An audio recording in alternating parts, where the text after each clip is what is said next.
بسم اللہ الرحمن الرحیم۔ کسی خاص واقعہ یا فرد پر نازل ہونے والی قرآنی آیات میں سے آج ہم دیکھیں گے سورۃ البقرہ کی آیت نمبر 97 اور 98۔ آیت کا ترجمہ کچھ اس طرح سے ہے: اے نبی صلی اللہ علیہ وآلہ وسلم، آپ ان سے فرما دیجئے کہ جو شخص حضرت جبرائیل کا دشمن ہے، جس نے اللہ کا کلام آپ کے دل پر نازل کیا اور جو پہلے آنے والی کتابوں کی تصدیق کرتا ہے، یہ ایمان لانے والوں کے لیے کامیابی اور ہدایت کی بشارت ہے۔ جو شخص اللہ تعالیٰ، اس کے رسولوں اور اس کے فرشتوں جبرائیل، میکائیل کا دشمن ہے تو اللہ تعالیٰ ان کافروں کا دشمن ہے۔ یہ آیت یہودی عالم عبداللہ بن سوریہ کے بارے میں نازل ہوئی۔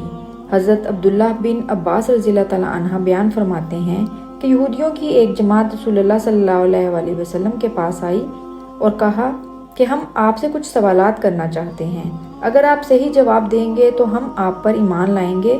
آپ نے فرمایا، پوچھو، کیا پوچھنا چاہتے ہو؟ تورات نازل ہونے سے پہلے حضرت اسرائیل علیہ السلام، حضرت یعقوب نے کس چیز کو اپنے اوپر حرام کر لیا تھا؟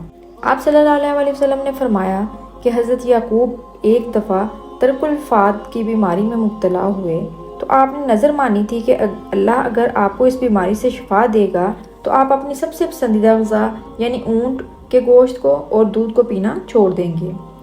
لہٰذا جب آپ تندرست ہو گئے تو آپ نے اونٹ کا گوشت اور دودھ چھوڑ دیا۔ رسول اللہ صلی اللہ علیہ وآلہ وسلم نے یہودیوں کو قسم دے کر پوچھا، کیا میرا جواب درست ہے؟ انہوں نے تسلیم کیا کہ آپ کا جواب درست ہے۔ دوسرا سوال انہوں نے یہ پوچھا کہ ہماری کتاب تورات میں نبی امی کی ایک خاص نشانی لکھی ہے، وہ کیا ہے؟ آپ صلی اللہ علیہ وآلہ وسلم نے جواب دیا کہ نیند کے وقت اس کی آنکھیں سوئی ہوئی ہوتی ہیں جبکہ اس کا دل جاگ رہا ہوتا ہے۔ اس پر بھی حضور اکرم صلی اللہ علیہ وآلہ وسلم نے ان سے قسم دے کر پوچھا، کیا میرا جواب درست ہے؟ تو یہودیوں نے تسلیم کیا کہ ہاں، آپ کا جواب بالکل صحیح ہے۔ تیسرا سوال یہودیوں کے سب سے بڑے عالم عبداللہ بن سوریہ نے پوچھا، آپ بتائیں کہ آپ پر وحی لے کر کون سا فرشتہ آتا ہے؟ رسول اللہ صلی اللہ علیہ وآلہ وسلم نے فرمایا، میرے پاس حضرت جبرائیل علیہ السلام وحی لے کر آتے ہیں اور باقی تمام انبیاء کے پاس بھی وحی لے کر آتے تھے۔ اس پر بھی آپ نے ان کو قسم دے کر پوچھا کہ کیا میرا جواب درست ہے؟ انہوں نے کہا، ہاں بالکل درست ہے، لیکن جبرائیل علیہ السلام ہمارے ازلی دشمن ہیں اور جب وہ آتا ہے ہمارے لیے سختی اور خون ریزی لے کر آتا ہے، لہٰذا ہم نہ اس کی بات مانیں گے اور نہ آپ کی بات مانیں گے۔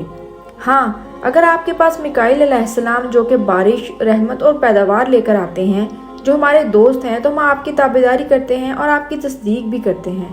اس پر یہ آیات نازل ہوئی تھی، جو شخص اللہ تعالیٰ، اس کے رسولوں اور اس کے فرشتوں کا دشمن ہے تو اللہ تعالیٰ ان کافروں کا دشمن ہے۔ دین کی بات سن کر آگے پہنچانا صدقہ جاریہ ہے۔ اس طرح کی مزید ویڈیوز کے لیے میرے چینل کو سبسکرائب کرنا مت بھولیں۔ اللہ حافظ۔